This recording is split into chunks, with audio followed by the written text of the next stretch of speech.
Welcome to Goal 2, Self-Evaluate. Then use SMART goal setting to improve. How would you evaluate yourself as an e-learning coach?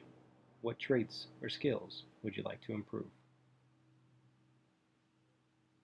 Self-evaluation learning coach skills. In order to self-evaluate, you need to be given or create a picture of what it looks like when a learning coach is using that skill at various levels. Creating a rubric is the easiest way to achieve this. So we just went over in our previous lesson many of the skills that a learning coach has. Each one of those skills can be done at a proficient level, an advanced level, a beginner's level, or a emerging level. Those are some terms that you've seen because we've used them in this course for how well you respond in the discussion boards or do your e-portfolio. Those fall into rubrics. A rubric is an attempt to communicate quality expectations around a task or a skill. They focus on measuring an objective on a range. So rubrics can be designed in a variety of ways, but in general, they look a little bit like this picture off to the side here. On the top, we have the levels of performance. It means 1 being not a very well done task, 4 being yes, that was done really well and it was above expectations. 3 is usually they met the whatever it was we were talking about, whatever the skill, whatever the anything is, they did well at that. They did well enough to call it good. And 2 would usually fit as a yes, but they could improve this. Over here on the other side of the rubric, you write down the criterion, what it is you're evaluating. The outcome, the goal, the skill. It could be communication. It could be your knowledge of the learning management system. Okay? So within these categories, we put some descriptions. What does that look like? So that's what we just talked about here. Down here I gave a rubric for this class, and here's an example. The goal outcome, understand the value of asynchronous and synchronous technologies. An advanced student comments shared on other classmates' reflection, positive feedback, and possible ways to solve the problem. An emerging student has reflections, provide a somewhat clear explanation of the problem, and don't provide any of the following: the problem, technology, or skills.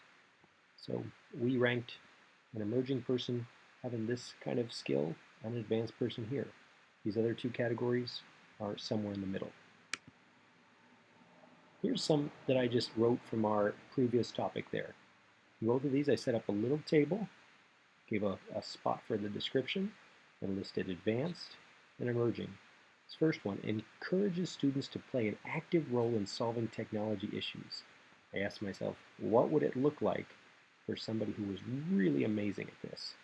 Students are coached through a set of troubleshooting steps and are encouraged to be part of the discussion with tech support. That'd be the, wow, that's impressive. Person who's just emerging, students are discouraged from offering suggestions or playing a role in solving tech issues. It would be step away from the computer and give it to me kind of response.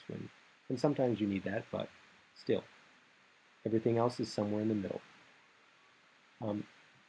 Oops. There you go. This one maintains regular contact with teachers, parents, and students. I said the advanced person, boy, they would be communicating daily with everybody. A proficient, somebody I'd expect to just be doing what their job is, would make weekly contact with folks. And this is for my scenario. Your scenario might be slightly different, so think about it to what you are. I said somebody who rarely checks email, they're emerging. So they could be a little bit better. So rubrics are great. They help us distinguish the performance on a skill, but we sometimes want to make a change of where we fall on that rubric. The SMART goal setting is something we talked about earlier with helping students, but it works for us as well. The criteria specific is usually already described in the rubric, so it's kind of helpful for us.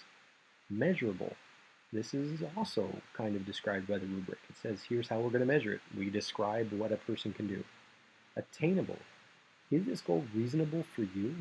This is the one that you should look at. If it says, be able to troubleshoot and use a fancy program that you're not sure of, maybe you should work on a different goal at the beginning. You can have a discussion with somebody, but to decide whether or not it's a reasonable thing for you to do. But attainable is it a good one? Relevant, is it applicable to your situation? You may not need to know VTC because nobody in your district has a VTC setup, or you may need to know everything about it. Time bound, when will it be met? And what will it look like 1 week, 6 weeks, etc. And lastly, one of the things that we encourage folks to do is to share the journey. All of us grow. That's part of how we live. None of us come in and are just perfect e-learning coaches from day one. So every student is an opportunity to change and grow. And every time we have a frustration, it's a learning moment. So I encourage you to share your struggle and your success with somebody in your school, other people who have the same job as you, or if needed, the people who are in this learning community here. It's pretty well known that when people share their struggles, we feel more connected to each other. We have something in common. All of us go through that painful learning process, and it's great to share a joy that happens. So keep using the difficult parts as opportunities for growth, and that's one of the best parts that I've enjoyed about the discussion boards that we've done in this class, because we learn from each other. All right, thank you very much.